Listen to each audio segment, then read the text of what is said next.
What it do, Jive Turkeys, and welcome back to The Controversy. I'm your host, Ian Elliott-Carter, and to the right of me is the most beautiful gal in the world, Tatiana Wilson. Stop looking at my girl, by the way. This is all me. I'm just kidding. You can look at her. You can look at her, but don't touch. All right. Well, today we are reviewing a national treasure, one of the best comedies of all time, one of Eddie Murphy's best performances. Really show like his what he could do as an actor, as a comedic actor. Dove into different characters. Yeah. We're talking about Coming to America. This is before Nutty Professor where he did that again, but Coming to America. Woo! I've seen Coming to America millions of times, but Toddy recently just saw it for the first time. I saw it when I was younger. Okay. But I was very young, so I had to rewatch it. Had to rewatch it to get refreshed about what the story was actually about and who these characters were. All I knew was he went to America, and I was like, all right, well. Oh, I saw that movie. It's more deeper than that. Akeem, played by Eddie Murphy, was a royal prince in Africa somewhere. Made up place in Africa. I don't know what it was called. Forgot where it was called too. Somewhere by Wakanda, I believe. And yeah, he was treated like royalty to the point where he was in a bathtub in the beginning, and they were cleaning his penis, and he was bored of it. Picture that kind of life. The royal penis is clean? Yeah, the royal penis is clean, Your Highness.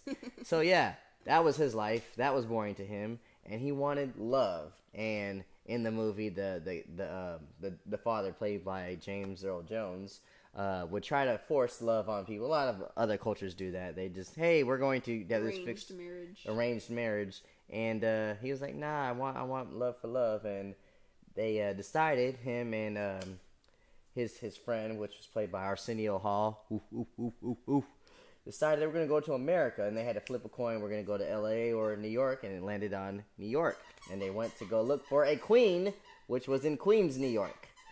And not the place to go. Not the place to go. I busted out laughing when they were like, oh, where can we find a queen? Queens! And I was like, oh my god, no. Not the place.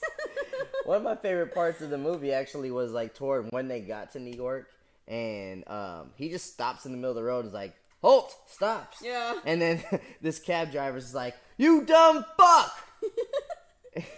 And he's like, hey, take me where I want to go. And he gives him all this money. And then, you know, the tone of the cab driver is like, oh, well, right away. Yeah. And he's so confused, like, what is dumb fuck mean? Yeah. That was funny.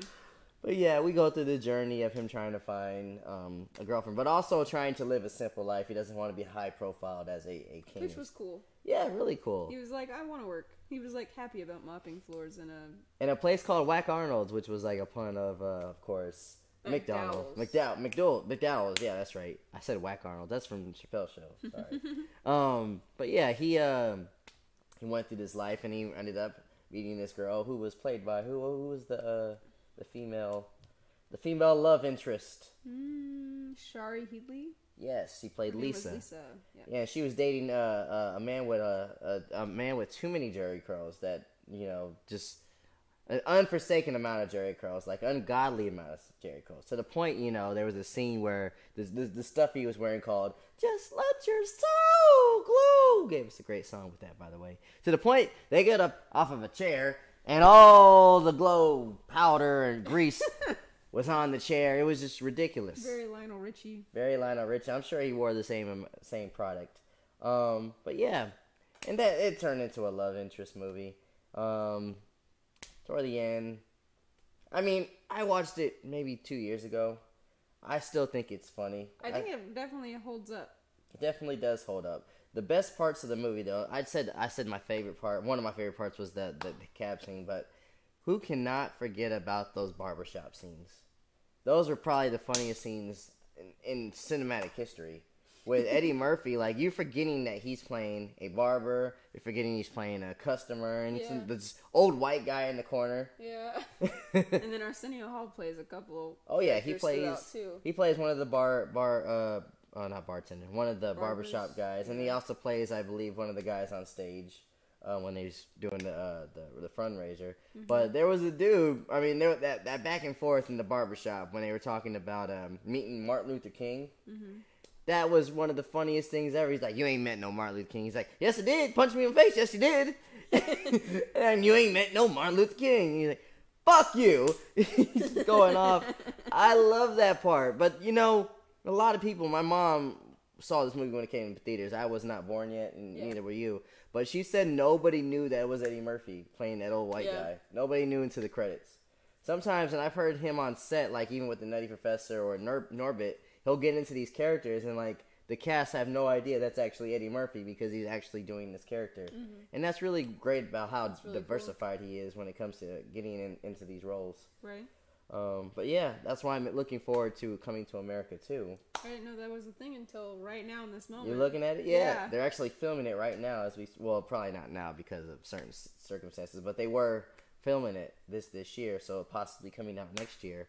But yeah, I'm looking forward to it. What it's going to be about, I have no idea. It's supposed to release in August, which might be pushed to probably December or next year, but possibly they should have the premiere in Africa.